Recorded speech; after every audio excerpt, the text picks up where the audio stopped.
यह कहानी है बिहार के दानापुर गांव की, जहां एक आम सी शादी की रस्म में कुछ ऐसा हुआ जिसे सुनकर आपकी रूह कांप जाएगी। मुखिया की इकलौती बेटी कमलेश्वरी की शादी की तैयारियां पूरे गांव में धूमधाम से चल रही थी, लेकिन किसे पता था कि इस शादी की हल्दी रस्म में कुछ ऐसा होगा जिसे लोग कभी भूल नहीं पाएंगे। सभी महिलाएं हल्दी रस्म के लिए तैयार थीं।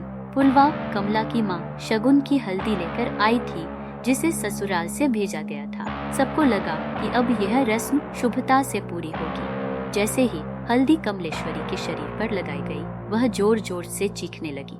ये क्या लगा दिया? मेरा पूरा शरीर जल रहा है। उसकी चीखें सबके दिल को दहला रही थी। सबने देखा कि जहाँ जहाँ हल्दी लगी थी वहाँ लाल धब्बे बन गए थे। ऐसा लग रहा था जैसे किसी ने हल्दी में कांच मिला दिया हो। कमलेश्वरी की माँ को यह घटना सामान्य नहीं लगी। कौन करेगा ऐसा? किसी ने हमारी बेटी की हल्दी में कांच मिलाया है, उसकी माँ फुलवा ने कहा। लेकिन शादी के माहौल में समय कम था, इसलिए उन्होंने इस बात को नजरअंदाज कर दिया।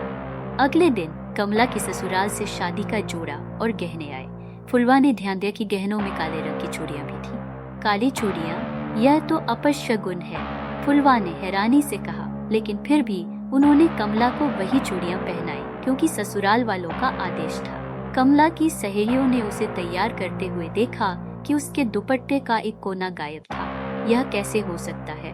नया जोड़ा है फिर भी कटा हुआ। सब हैरान थी। फुलवा ने माथा पकड़ लिया। हायरा, यह तो अपशगुन पर अपशगुन हो रहा है। जयमाल की रस्म शुरू होने ही वाली थी, लेकिन तभी कमला के हाव भाव बदल गए। वह जोर जोर से चीखने लगी और अपने बाल नोचने लगी। उसके बालों का एक बड़ा गुच्छा जमीन पर गिरा और सिर पर एक गोल निशान बन गया। यह क्या हो रहा है? फुलवा की चीख सुनकर मंडप में सन्नाटा छा गया। कमला की माँ ने ससुराल वालों से पूछा, क्या आपने काली चूड़ियां भेजी थी? कुलदीप की माँ ने जवाब दिया, हमने तो लाल चूड़ा भेजा था, काली चूड़ियां कभी नहीं भेजी। यह सुनकर सभी चौंक गए। अब सब समझ चुके थे किसी ने कमला की शादी को बर्बाद करने के लिए जादू टोना किया था।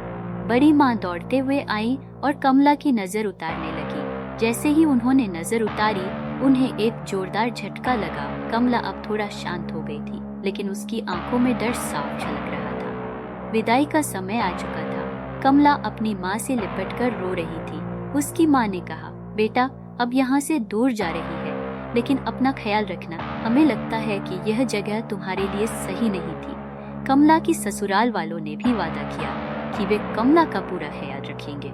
शादी के बाद सब कुछ सामान्य लग रहा था, लेकिन गांव की हवेली में आज भी कोई काली परछाई दिखती है जो जोर जोर से हंसती है। क्या सच में कमला पर काला जादू किया गया था, या यह किसी की जलन थी? आज तक यह रहस्य अनसुलझा है।